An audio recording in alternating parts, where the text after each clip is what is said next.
Now let me come back to the interactions with the leading musicians who rang the bell and walked into your house. While you were engaged in the small running course, that's a part of any family. But in terms of musical journey, how each one of them influenced you? Or did anyone, why did you feel that you must get into this full-fledged? Somebody must have kindled that thought in you. How did that happen? I think each one of them influenced little by little.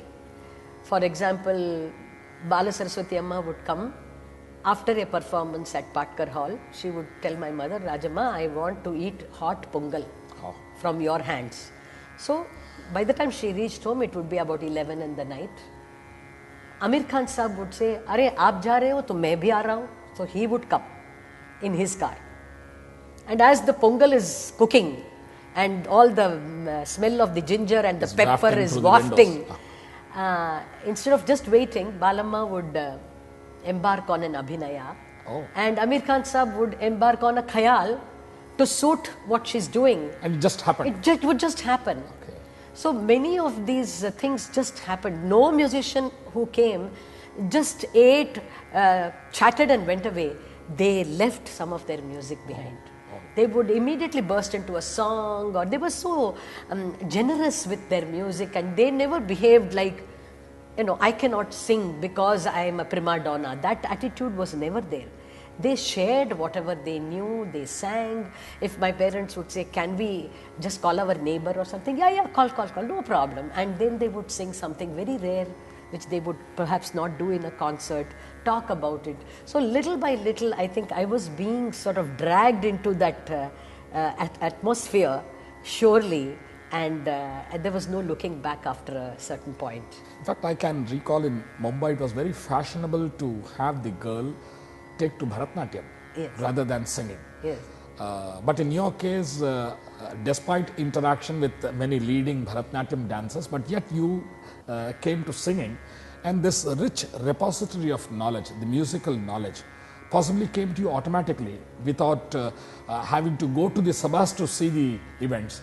And the artist came to your house and they shared their knowledge with you on a platter. You must be one of those extremely lucky child in your family. I think so. I am singularly blessed. There's no question. Can you tell a little more about these interactions with some of them at least, especially your guru, Brinda Amma? Sure. How did that happen? Sure.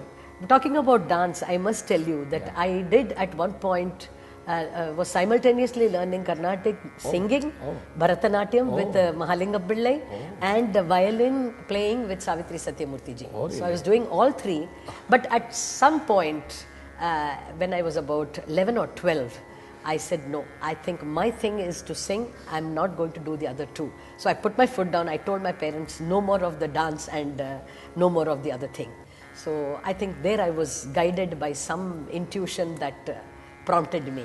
Incidentally, Savitri Satyamurthy is the guru of Unnikrishnan also. Yes, absolutely. She used to live in the same building as we did. That's right. On the ground floor. Right. And I learnt violin with her for many years. Brinda Amma was a very special person. For one, I was all of 10 and she was already past 60. So there was a huge age gap. The fact that she chose to come and stay with us, I think was a benediction, because she was such a private person. Even in Chennai, it was difficult to have access to her on a personal basis. Very exclusive and reclusive kind of an artist. But she would come year after year and spend 2 or 3 months with us. I think we were blessed. The first year, she was teaching senior artists, and I was an onlooker. Then slowly, the second year, the third year, she said, okay, you can come, you can sit, now you can sing a little. So it was a very gradual approval that I had from her that I can sing. She would, if she wanted to teach me a kriti, she would sing a particular sangati or a variation 5, 10, 15, 20 times over and over again till it got etched in my mind. Super. But she would never tolerate a single paper or a pen for notation. Oh, really? I remember in the class, one senior singer brought a notebook and a pen and came into the class. And Brindamma just wouldn't start the class, she just kept looking at that paper. And after some time she said, do you really need that?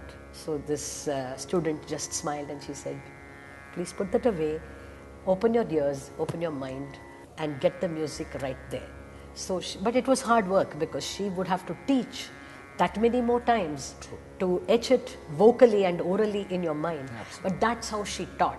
So every piece of music that she taught is sort of embedded, encrypted more or less, once and for all. Yeah. And also I think that ability now, if I listen to a piece of music, thanks to my guru, hear it once and I'm able to reproduce it. That ability, I think she gave it to me by training me like that. Mm-hmm. And the next day, after you finish learning the piece, she would say, now notate it from your memory and show it to me. Mm. So this was like complete ingestion of the information and bringing it out in the form of a notation from your mind. I think that was, their teaching methods were amazing. I must clarify here that unlike Hindustani music where the words are very limited, especially in Khayal Sangeet, a few words and the entire composition just goes with those words. And there is more manodharma at play rather than a structured form of singing notations. Yes. Whereas in Carnatic music, number one, there is a composition which is quite heavy and in a language which is quite difficult to render. Yes. And in addition, you have a difficult structure of music. Yes. And it's amazing that you say that all this had to be done without paper, pencil or documenting it anywhere. It just had to get into your mind. Absolutely. That is really amazing. Absolutely. And maybe that kind of Gurukula Vasam, if I may use that phrase, is something that is very unique and rare. And this knowledge that she had, possibly the whole thing was passed on to you without even the guru realizing it or for that matter the student realizing it, but it just happened as a normal process. Absolutely. Brinda Amma, you consider her as your guru. She is. But your mother was there in the initial formative time and then it was Brinda Amma who fine-tuned all the thing that you had. Did you have any other sessions with any other guru who influenced your renderings? Plenty. There was a period up till the time, till I was 10, it was my mother.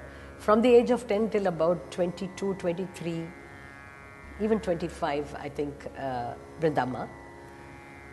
Then she was not able to travel anymore and I was into family life. I was having children and raising a family and she was too old.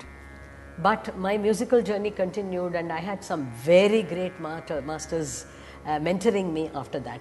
One of them was a disciple of Tiger Varadacharya, Sri A.S. Mani. So that Tiger Bani of certain things, especially the Kalpana Swara.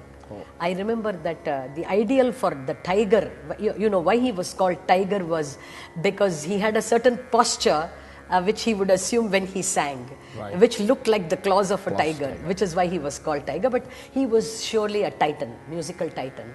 And I believe when he sang this Swara Kalpana, Kalpana means extempore Swara singing, it seems the Swaras would come wave after wave in an oceanic, torrential form.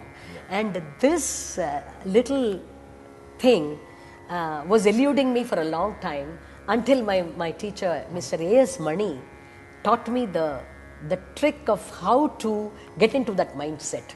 I think that's a great thing that it took him a long time to get me to understand it. But surely, today if people say that I can sing swaras, Vandadavarama, that is without repeating, sing swaras all the time, without mathematical calculations, premeditated patterns, but in a genuinely creative way, it is his blessing. So this cascading system of swaras falling one after the other. Yes. But I must tell you that you are very lucky to have a confluence of three styles. Alattur Bani through your mother, Brinda Amma with her own style, and then Tiger Varadacharya's Swara Kalpana through this. And there are many other masters also. Many other masters. I don't know if this interview allows for that, but there were others. So there was a confluence of different aspects of rendering Carnatic music, and all of them got into you and made you a successful singer that you are today.